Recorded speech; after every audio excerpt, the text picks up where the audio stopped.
you're putting his mind on the gun. Smack him in the mouth first.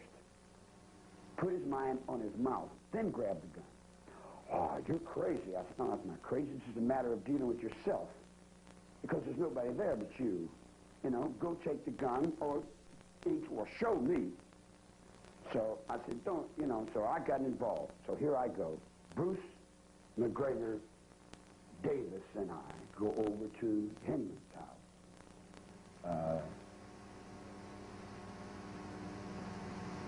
I got a knife on my leg, so I cut Hinman's ear, and I take the gun, he shoots off on the wall, and I throw the gun one way, and I throw the knife the other way. And I give the kid the knife, and I say, that's how you do it. Don't bring me into this no more. Don't bring me into no violence. Then I'm thinking, I got to scare this character.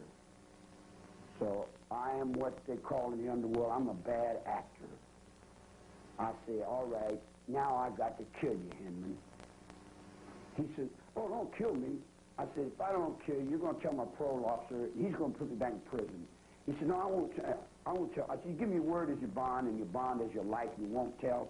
He said, I give you my word as my bond, and I look back at the Frenchman, and the Frenchman's standing there with the knife, and the gun's laying over on the table in Norway. I think the king of Norway's got the gun. The North Sea's dying, right? So all them Walders, we were Walderses, what, in the 60s? 60s, yeah. So I looked at the Frenchman with the knife, and he's got Hinman, and I said, you got this? He gave me his word as his bond, and you got this life here? And he said, yeah. I said, are we in the truth here? And he said, yes, we're in the truth. I said, okay, I'm through with this. I'm gone out of this. And I left. We patched his ear up. We put some Scotch tape on his ear. We fixed him up. He's back on the road. No problem. I'm out of there, man. I straightened it out. I got to pay. I said, pay the kid what you owe him. He paid him the money. They transferred the cars and made their deals. You dig what I'm saying? All I was the administrator there. I administrated justice to those kids. You dig? Was what it amounted to. So then Hinman got, well, he got the knife. Oh, no, he got the gun. He got the gun. He said, I'm going to go kill that sort of little lover. And he said, well, and Bobby said, no, I can't let you do that. He said, you gave your word. And he said, well, no, that don't mean nothing to me. You know, he said, he cut my ear. I'm going to go blah, blah, blah. And Bobby said, no, I can't let you do that because he was standing up for me. Now I'm standing in his place. In other words, I was standing in his place. That's that line I'm trying to explain to you. You dig? When you walk that line and you're in truth with that cross and that chapel and that Bible and that book with that crown and that whatever it is that you guys are, you know, all the way back to where it started with Claymore and Wilson and all them dudes and all them graveyards and all them people that went through all them changes. All I'm doing is walking on the end of you guys. I'm way down here at the end of your foot. I'm walking. I'm running like a little rabbit, you know. No, so Hinman killed Hinman. That's the way it comes down to. If you look at it from, if you wait a minute, no, it come like this.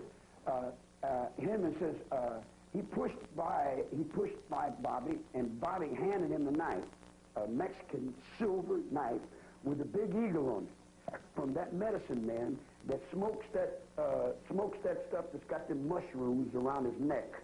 That comes from the sweat lodge, that comes from the man, that comes from the universe, that comes from God with this knife and that heart, you dig?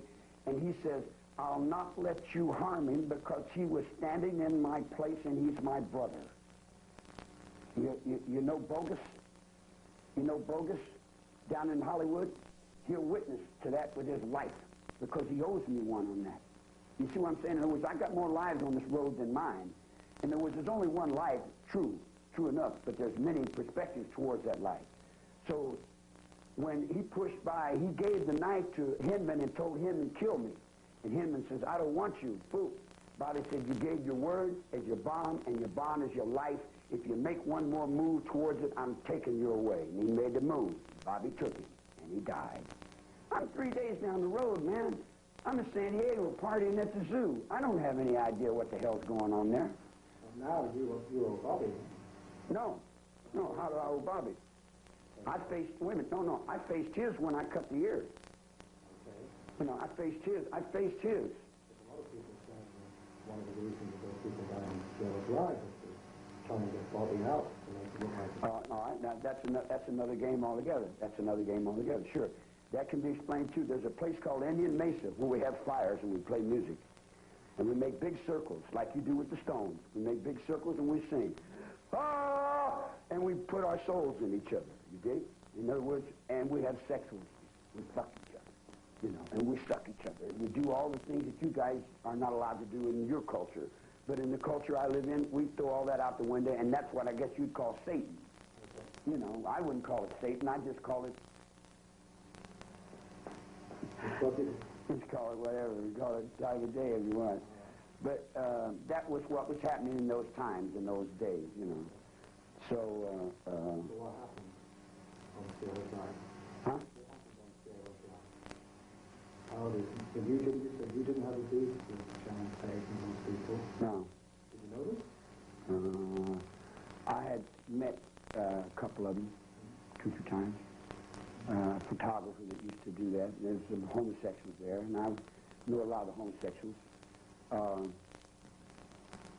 Did you meet Sharon Tate? No, not newer. I've seen her. You met her? You saw her? Yeah, we spoke. Hi, you know, but nothing. Did you have the other people? That's another thing. Let's see. Now, we're on this mountain. Isn't it? Let's don't get too separated from it. In a circle in His Majesty's court, there everybody's got a knife, and everybody, the Duke of Booby's got a Ramalama Demibapa, and he's doing so and so. But in reform school, they have what they call a Duke. He's the guy that beats everybody up. Duke University, North Carolina. The Duke holds your land over in Scotland, if I'm not mistaken, right? So the Duke don't eat tuna fish. So he's sorry, Charlie, please. I'm sorry, Charlie, but he don't eat tuna fish, okay? I'm not unaware of around here. That's one reason we're doing this interview, is because you said in your letter, around here. So I am around here, Claymore, and I'm around here on this course, and I've run this course a few times. So up on this flat where all these dead Indians are, you know, and we're sitting in a circle trying to figure out how we're going to do certain things, and here comes a guy from Texas who's his mama's boy. It gets me in trouble going one way, Dick. Then Bobby gets busted. Then everybody comes around and says, Bobby's in jail. I said, I'm not going to let my brother in jail. In other words, I'm very strong in the brotherhood. And I don't let my brother down. In other words, like, I know I am my brother. If I don't help me, I'm not, there is no brother. So they say, what do we do? I said, I don't know what you do. Get him out of jail. He said, how do we get him out of jail? I'm not educated. I don't go to school, man. I don't know how you do it. That's what you went to school for. You do it. You do it. Well, how do we do it? I said, how do I know what you do? I have no idea what you do. I know you owe me your life, tramp. You owe me your life. Pay me or get the hell away from me. It's that simple. I stand up for you. I march to hell with you. I go through all the things it takes to save your life, and then you come back to me and tell me, you dig what I'm saying? You got a brother over here. Get him out of jail. They said, and they said, well, we'll get a lawyer. And someone said, well, you get a lawyer. Lawyer's just going to take your money and lie. Somebody else said something else. Somebody else said something else. I got in a truck. I went to Big Sur. I was gone for 2 or 3 days. I came back. Now, here's one of my sins, and I'll confess to you clearly and openly to the world. I never realized how much mind I was holding with those people. I never realized how weak you people are outside. I've been raised up inside with these guys. These guys are powerhouses. These guys are strong men. I've been raised up amongst men all my life. And I go out there and I tell somebody, come over here and sit down. They go, whoop, you sit down. They say, how do you do that? I don't know, what? In other words, like, they do it to me in prison. That's the way this guy tells me. He said, get over, get that wall, put your hands in the wall. So I learned to do what he says, and I just go out and do what he says. So I'm reflecting reflections on that are reflected to me, and I can reflect no more to you than's been reflected to me, you dig?